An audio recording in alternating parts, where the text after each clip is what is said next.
quit. You see what happened to Miss Big and Bad here? This snake is jumpier than I thought it would be. And it's bigger than I thought it would be. She was talking, I mean, just this is talking what I like, get. oh, you're going to get acclimated to the snake. This is what I get. And then look what she's, yeah. It bites. Why? All right. What is it? Tell us about the snake here. This, you know. Yeah, I know. Going down my sleeve. I figured I'd start Steve out with an easy snake today. Thanks. This is a Honduran milk snake, and it's found in the rainforest in Central and South America. Actually, sitting quiet now. Yeah, now he's cold out. But we talked earlier about how this is a snake that usually in nature animals have camouflaging colors that kind of keep them hidden.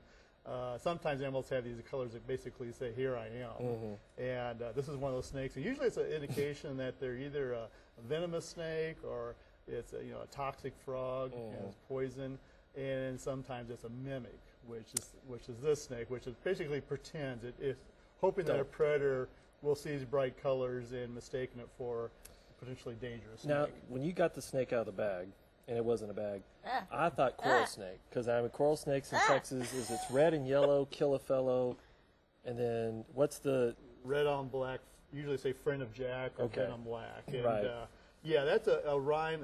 Here, milk snakes are found all through South America, Central America, and actually North America.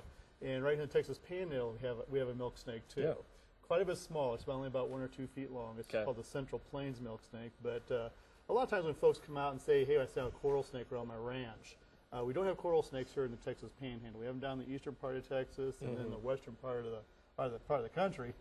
But it's just looking at me. Yeah, here in the Texas Panhandle, the milk snake is the one that a lot of times folks will mistaken for that dangerous snake. Well, I mean, I grew up down in Central Texas, and I remember seeing a coral snake one time. And they are. Don't put him on my lap. I'm the biggest chicken in the world. I'm sorry. Never again will I ask for a snake to come. It's totally my fault. This is totally my fault. It is your fault because we your image. We had you so well trained. Yours. It's because you brought the bunny rabbits, and then now you get acclimated to Fuzzy, and now I've got this. So what? I mean, why is he so fast? Well, milk snakes, just as a species, tend to be a little more. Okay. A little now more I'm just gonna bat him away towards you. Yeah. And there you go.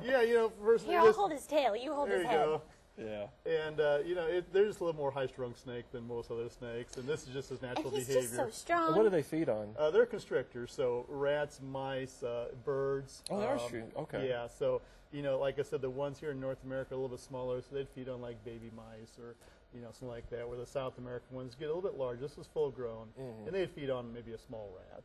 Okay. And they just constrict it till... Basically constrict, basically they squeeze, and they're not strong enough to break bones, but they're strong enough basically just to restrict breathing. Okay. And once they sense their prey is no longer alive, then they can safely eat it. Because these guys don't have hands or, defend themselves against sharp teeth, so they make sure their food's dead before they start. Their mouth is pretty small. Yeah, if you look at the head of the snake, it's not a very, big mouth, and you think that this snake could potentially eat a full-grown rat. And they can actually detach their lower jaw. They have detachable so they can actually stretch their mouth up pretty big.